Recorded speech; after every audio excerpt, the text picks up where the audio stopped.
Hello and welcome to the Tower of God video. I am Silt and I'm outside. I know I needed to touch some grass, so here we are touching some grass and being kind of productive, not really. Either way, so today we're going to be talking about the meta and where it is going and where I think it is going and just how units fare now compared to before.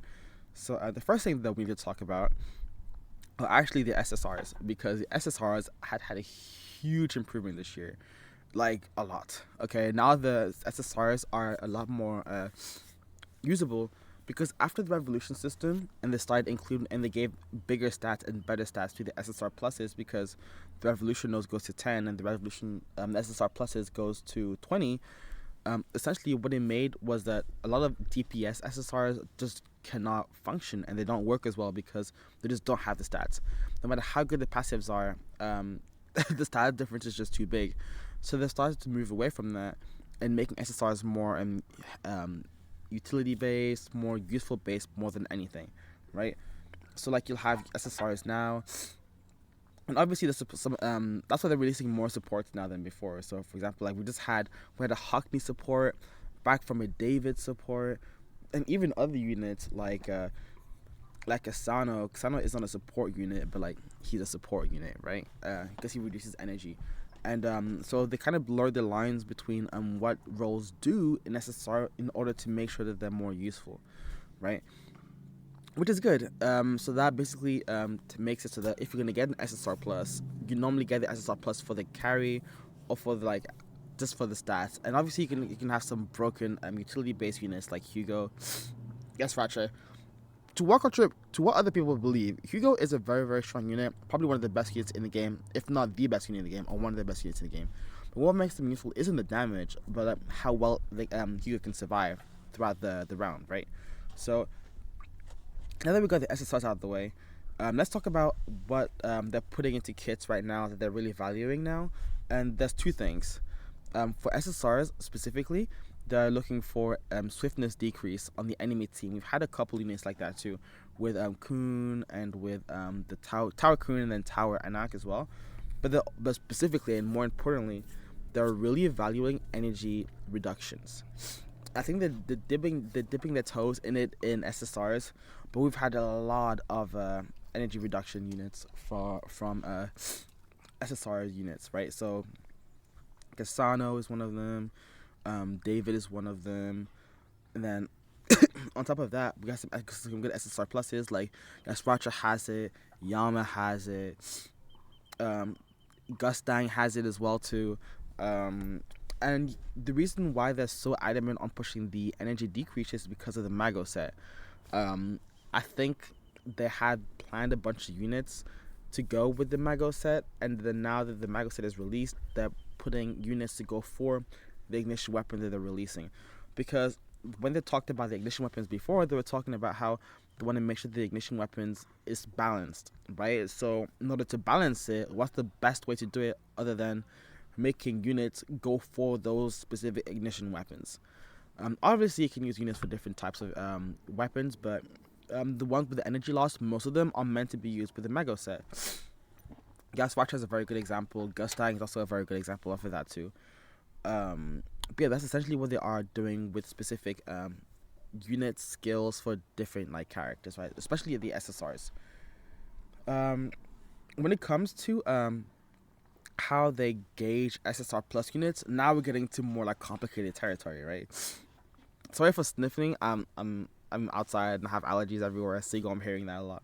But essentially, there are two types of units. You have units that are specifically made for the element and units that are not made specifically for the element.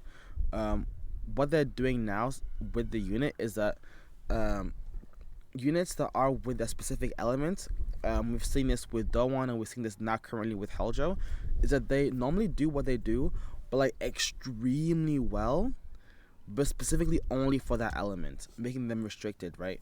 So Heljo comes in and you see, okay, Heljo's kit is very, very simple.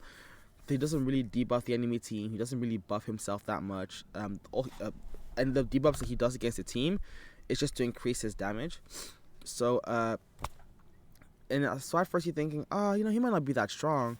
But once you see that purple team on the unit, it means they're gonna do a lot of damage. And Helljo does a stupid amount of damage, more damage than White, more damage than Hugo. The only person that can really rival Helljo right now is Gustang, which is kind of crazy. This guy, but he's an EX unit, so we don't we don't count him yet, right? Same thing with Doan. Doan looked like they had a very simple kit, nothing too crazy, but you see the numbers that Doan knows. Everybody knows how much damage Doan does. Doan does a stupid amount of damage, but only for blue team. So that's the balance towards it, right? You can look at Bomb, for example. Bomb is also a mage. When Bomb came out, we were thinking, oh damn, Bomb's gonna do a lot of damage. Bomb does do a lot of damage. He just doesn't do broken damage. Doan does broken damage. However, the counter to that is Bomb can be used in multiple teams. And to counter the fact that Bomb doesn't do a lot of damage compared to other units, Bomb does a lot to the team. Bomb is hard to kill. Bomb stuns people, etc., etc., etc. Right? So basically what I'm trying to say is the simpler the kit in terms of damage, the simpler the kit is, the more damage it does. It's also a really good indication to know what they do, right? If you look at assassin units are very interesting now, because the first assassin unit is Mashni, Data Mashni. But the Mashni feels a completely different role from the current assassins, but they also do a very similar role to other assassins, right? Before, when they wanted to make assassins very, very simple, right? They come in, they do a stupid amount of damage, kill one enemy, and then that's the role for the game, right? But because of that, the assassin's role aged very, very poorly. Like, you don't really use Jinsung as much as I wish I did, right? We don't use what's her name? Yuri as much as I wish I did. I mean, she got a little bit better with the buff, but still, no, right? Same thing with Kisaya. Same thing with like a bunch of assassins. No one uses Endorsi as much anymore, right? But with the recent 2 assassins that they released, Yasracha and what's her name, Hugo, we have a pretty much more understanding on what they're trying to do with assassins now. And obviously they're gonna have the insta come in, do a stupid amount of damage, and then move forward. But now assassins have a bigger role of like just debuffing the enemy team and making the enemy team a lot more miserable. Or they either make the enemy team more miserable, or they just make you unkillable, right?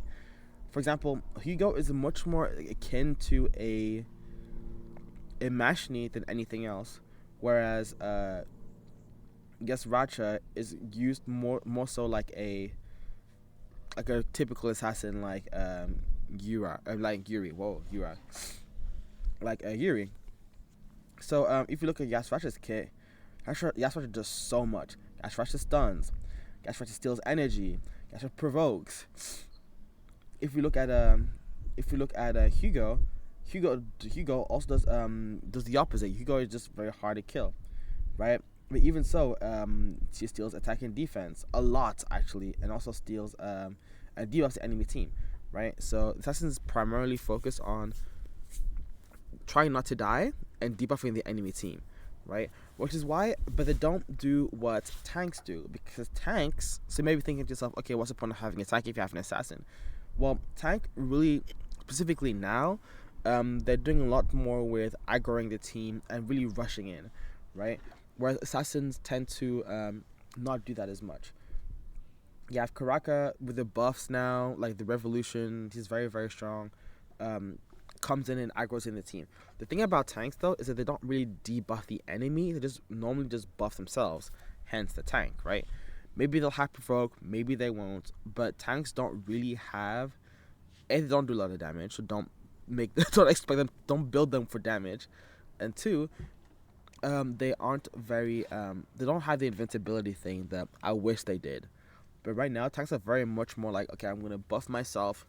And if they're going to do small debuffs, it's not going to be status effects. It's going to be something like decreasing attack and defense, or like reducing energy.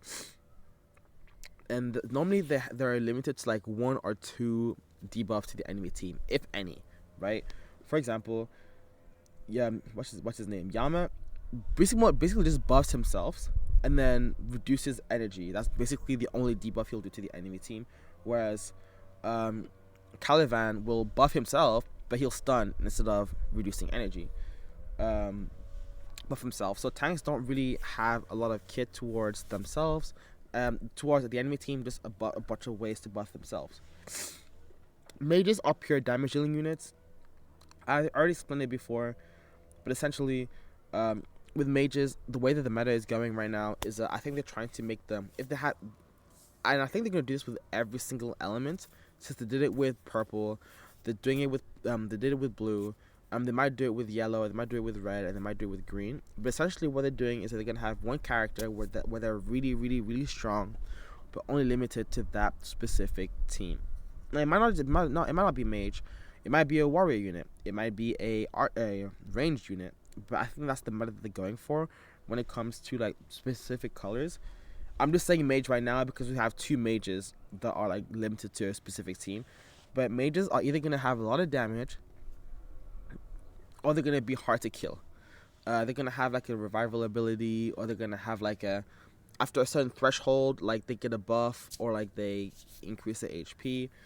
We've seen it with Bomb, and he came out in December, and then we've seen it now with Heldra, which came out like literally a couple days ago in March. Now let's talk about element colors. Okay, what the way that it works generally is that each element, I wouldn't say have like a specific niche and uses, but they all have like their own like specific like flavor to it, if that makes any sense, right? For example, green is very Lapobia family. You know, Yasracha has Lapobia, Rem is Lapobia. You have Tromare, and who's also Lapobia. And notice that they're also very magical based, like the ones that are very, very strong right now. Even back in the day, since the first anniversary, we have a character like Rem, who's magical based. Tromare is magical based. We have the new Yasracha, who's magical based. And Dorsey is like the tank in Dorsey is specifically magical based. So the green team is very magical based for the time being, which is kind of interesting. But also they're very they don't do, yellow team doesn't really do, no yellow. Green team doesn't do a lot of damage, but they're very stable. Like it's very hard to kill the green team, but they don't do a lot of damage, right? Blue team is the most balanced of them all. Blue team is the most balanced of them all. You have very good support, very good tank, very good damage. Like the green's like the typical like team comp, whatever, right? You have the purple team, that's very very all or nothing, right? Purple team either gets completely destroyed, but also does really, really well, which is why it's the most free to play team, because a lot of like purple has a lot of good support, very good support that aren't SSR plus units, right? So you have characters like, or very good units that aren't SSR plus, right? The David that just came out is very, very good. Anna is a lifesaver. Reflejo is also very, very strong. Vagaraj is one of the best tanks that's SSR, not SSR plus, in the game. Nara is very good for bossing. Kun to this day is still broken, and Yura is arguably one of the best supports in the game and has been since she came out from the get-go. But because they're SSRs, they don't have big stats, which means they die pretty quickly, right? But also, yeah, one of the best characters in the game for purple to balance it out. White. And white is one of the characters that everybody tells you to use. Everybody tells you, hey, if you want to grind for a character, you go for white. You know why? Because he's broken. And because of that, the purple team is very, very free to play. And I think that's the team that the game wants to keep making free to play. Because even Heljo fulfills the same role as white, essentially, right? But that's specifically limited to purple team. So I think that the game is trying to keep purple in that meta for a while, okay? And then with the yellow team specifically have all the weird mechanics, right? The yellow team is the experimental team, the team where they have a bunch of weird and interesting abilities. So for example, this guy was the first guy that had invincibility, AOE invincibility throughout the whole team. This guy reflects skills, and also has one of the first units to have the HP like damage thing. Um, whatchamacallit, Yuri has like the whole ultimate the second their game starts, and they come up and they AoE the entire field, but you can only use it once, right?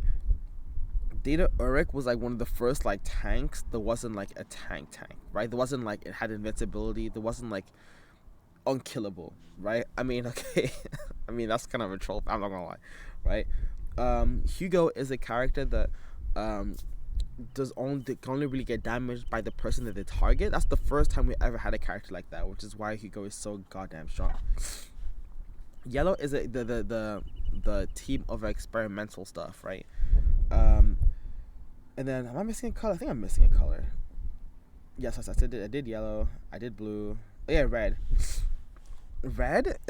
I'm not gonna lie. Okay, Red used to be like the magical team, like back in the day, and Red didn't really get a lot of support and appreciation until the collab. And I want to do collabs as a separate thing, but like right now, if you include the collab, the Red team is very old, very old, and the Red team was very magical based. It was the damage dealing unit team, but I think the Red is gonna get after a while. Red's gonna get a buff. They did a few buffs to Red before Gustang. So the way that the game works, okay, is that they like to use buffs specifically for the color, the buff the color before the family head. And then once the family head happens, they change the meta, or when it's close to the meta, they change the meta to another color, right? So before Traumaray, we had a lot of purple buffs, right? We have not purple buffs. We had a lot of green buffs, right? We had this guy. We have Summer Ihwa. The kid worked really well with Ram, right? We had Yuri was not just. I guess Yuri counts, but like, I'm not really sure. We had this guy who does magical pierce. You know why magical pierce is important? Because magical pierce goes really well with Traumaray. We had her. We had and Dorsey. Green was stacked as hell, and then once when this guy came out, I'm not sure if Caliban came before Trauma. It's been a long time, but after Trauma came out, there hasn't been much green releases because the green team is essentially done, right? And then now we go to the next color. You know what color this guy is? This guy is red. You know what came out right before this guy? The collaboration with the mercenary, right? And because there's a bunch of and this guy's red. You have Alice. Also, we have one of the best supports in the game. Albelda is also red too. We have Alice here, and we have like this weird like number 2, whatever she's called. I don't know.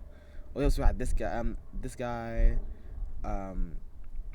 This support came out as well too. And then now that the Gustang is gone, you won't see many reds. There hasn't been a lot of red releases because the red team is essentially done, right? So the next EX unit is gonna be blue. Okay, we know that because it just makes sense. Like, it's like this guy's red, this was green, the next one's gonna be blue, right? So you know what came out recently to fill out the blue team? I mean, to be fair, blue team needed a lot of help, but we had Doan, we had Bomb, we had Yama.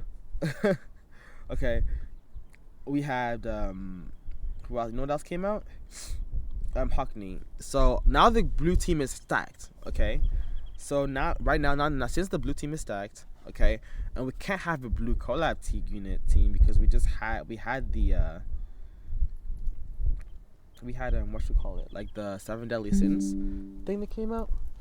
So because of that, we're not gonna have any more blues. So instead, we're gonna have a bunch of instead we're gonna have, I think the next one's gonna be yellow, because yellow needs help too, and also I don't think they're gonna really mess with purple because purple is fine, right? Um, because the word, yeah, they're not gonna mess with purple. Sorry, I got distracted. Uh, so essentially what they're gonna do next is they're gonna do yellow. Okay, they're gonna do yellow. But after the yellow, once the yellow's done, they're gonna go back onto blue and just expect a lot of blue updates until the EX unit came out. The reason why they're gonna keep buffing blue is because you kind of want to make sure that the flashy 10 out of 10 unit is usable. The 10 out of 10 unit is has a good team to go along with it. So that's essentially what's happening with blue and the colors. Am I missing anything? I think it's something I really, really, really wanted to say, but essentially, to summarize, okay, before I lose my mind and my laptop decides to die, you gotta remember, they're gonna go for a lot of energy drains. SSRs are gonna be very, very support orientated, which is really, really good.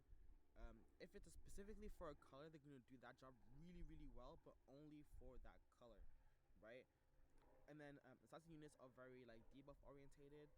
Tanks are gonna be very like heavy, and then also and I told you about the color matters and where the meta is going. Expect a lot of blue buffs. Expect the hollow life to be yellow, I'm assuming, or it's gonna be purple. But I'm assuming it's going to be yellow, because yellow it needs a lot of buffs. And yeah, I'm gonna see y'all and have a good one. I don't even know where my mouse is. Oh my god.